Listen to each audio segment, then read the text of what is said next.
اینجا دوشنبه پایتخت جمهوری تاجیکستان.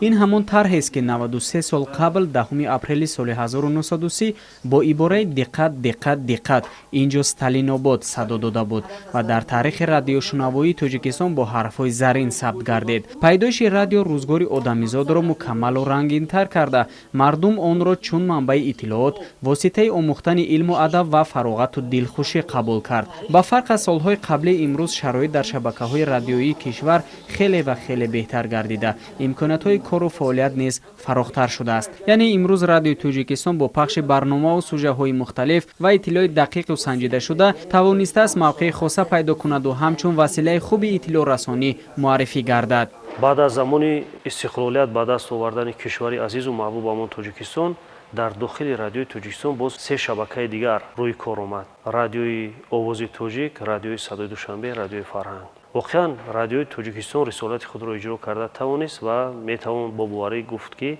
مادر تمام رادیوهای کشور است، چه رادیوهای دولتی چه رادیوهای خصوصی. نقش رادیو در زمان صاحب استقلالی بس و نظر است.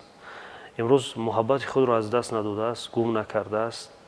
محبت شنونده ها تاغال هست. ما احساس میکنیم خصوصا در برنامه مستقیم که بیشتر شنونده ها میپسندند برنامه‌ای که در پخش مستقیم هستند. ما رو هم در داخل کشور و هم در خارج کشور امکان شنیدن هست.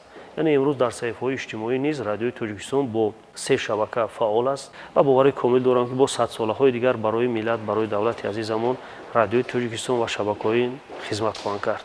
سربلندی را نگر همسایه شد با آسمان، از سری بام جهان نظاره دنیا میکنیم. با نظر داشتیم مهمیت کار رادیو در جامعه دموکراتیک تاجیکستان در ارتباط با تجلیل روز رادیو تاجیکستان با ابتکار کمیته تلویزیون و رادیو نزد حکومت جمهوری تاجیکستان همایش ایدانه برگزار شد. در چاره‌بینی مذکور رهبریت کمیته تلویزیون و رادیو، اتفاق ژورنالیستان تاجیکستان و دیگر شخصان رسمی اشتراک نمودند. تاکید گردید که در نتیجه فراهم ساختن فضای مساعد با انابت طلبات روزافزون مخاطبان در مملکت فعلا ده‌ها شبکه رادیویی فعالیت میکنند که همگی آنها فضای اطلاعاتی را کامل ساخته در برابر رسانیدن اخبار عاجل اینچنین جهت استراحت و فراغت شنوندگان سهم میگذارند. رادیوی تاجیکستان در برابر دیگر از دستگاه‌های ایدئولوژی کشور در ترغیب و تشویق سیاست دولت و حکومت جمهوری تاجیکستان نقشی سزاوار داشت و دارد و همروزه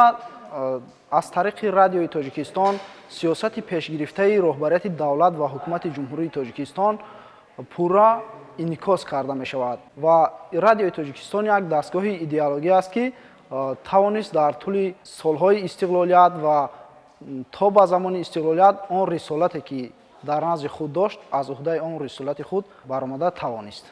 در قسمت دومی چورابینی به یک قطار کارمندان فعال رادیو نشان اعلاچه کمیته تلویزیون و رادیو نزد حکومت جمهوری تاجیکستان و همچنین افتخارنامه‌های این نهاد سپرده شد. برنامه مکمل فرهنگی به جمع آمد، تراوت تازه ضم نمود.